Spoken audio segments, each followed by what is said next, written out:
I'm happy to welcome Danielle, who will share her story. Danielle, please start whenever you're ready. My name is Danielle. I had an abortion about a year out of college. I was in a relationship for a year, but it was a horrible relationship. We both drank way too much. We both argued all the time, and in a way that was really volatile and almost abusive. But I loved him, and I was a little lost, and so it was really important to me to kind of hold on to that relationship with all that I had. And then I found out that I was pregnant, and it was this veil that lifted over both of our eyes where we realized we should not be together. We definitely cannot raise a child together in a healthy environment that we couldn't facilitate for ourselves. And he was actually the first to suggest an abortion, and I was a little hurt only because I knew that that's what he was really saying is we can't be together, and I knew that we were going to be over.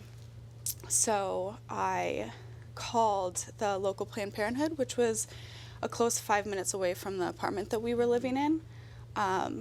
Went in on a Saturday morning, had breakfast beforehand, went and talked with a nurse prior and away from my partner at the time so that she could get just kind of where I was coming from, making sure that this was my decision.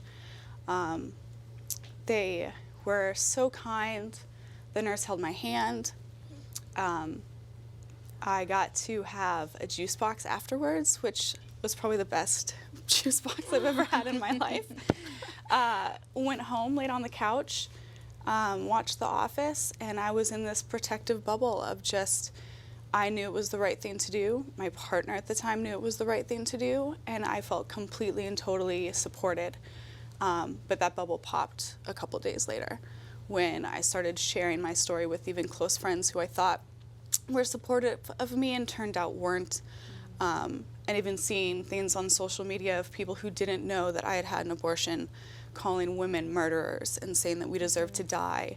And I started to really internalize this idea that if I was going to be a worthwhile woman in the future in any capacity, even though I've made my own decision about my own body, I needed to hate myself. And I internalized that hate for a very, very long time until I kind of found the courage to tell those specific people in my life not to be in my life anymore, and went and saw a therapist and started writing and sharing my story on a larger level where I was able to meet other women who had abortions as well and who felt the same feelings, and then I knew I'm not alone and I don't have to hate myself, and what an awesome feeling that is to not have to hate yourself every day. And I got to live my life. You have been very open with your story, Danielle, in your work as a writer and as an editor. So can you say a little bit about why story sharing has been so important for you?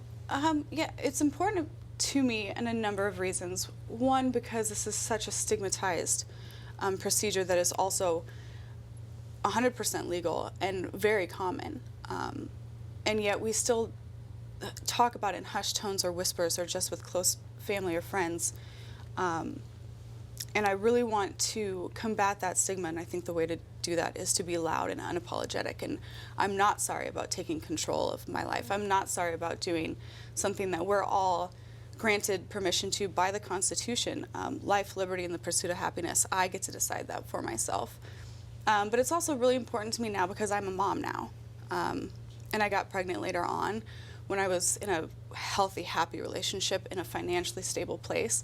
And going through pregnancy and childbirth and now dealing with a 2-year-old who likes to throw temper tantrums, I've realized that it's such a huge responsibility.